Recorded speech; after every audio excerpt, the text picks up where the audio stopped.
আসসালামু আলাইকুম। স্বাগত জানাচ্ছি গুজামিল টিভি নিউজ রাতের সংবাদ। আপনাদের সাথে আছি আমি মিজান রহমান, আর আপনারা শুনছেন গুজামিল টিভি নিউজ।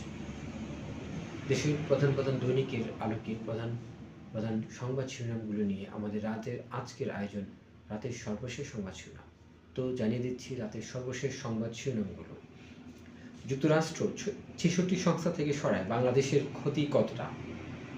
ভেনেজুয়েলায় মার্কিন অভিযানে রহস্যময় অস্ত্র ব্যবহারের দাবি। কর পরিদর্শক রুমা পারভীনকে বাধ্যতামূলক অবসর। 10 দিনেই রেমিট্যান্স ছাড়ল $1 বিলিয়ন। খালেদা জিয়ার আদর্শ অনুসরণে দায়িত্বশীল নাগরিক হতে পারবে শিক্ষার্থীরা। বাংলাদেশের বিশ্বকাপ ম্যাচ আয়োজন করতে চায় পাকিস্তান। ডিএনসিসির নাগরিক পদক পেলেন 3 ব্যক্তি ও 5 প্রতিষ্ঠান।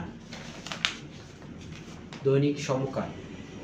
চট্টগ্রাম বিশ্ববিদ্যালয় সংঘর্ষের পর বিতর্কিত বক্তব্য দেয় সেই কর্মকর্তার পদোন্নতি। পুতিনকে তুলে নেওয়ার হুমকি ব্রিটিশ প্রধানমন্ত্রীর। স্বেচ্ছাসেবক দলের নেতা মুসাফির হত্যা, 15 লাখ টাকা চুক্তিতে খুন, জড়িত 3 সহোদর।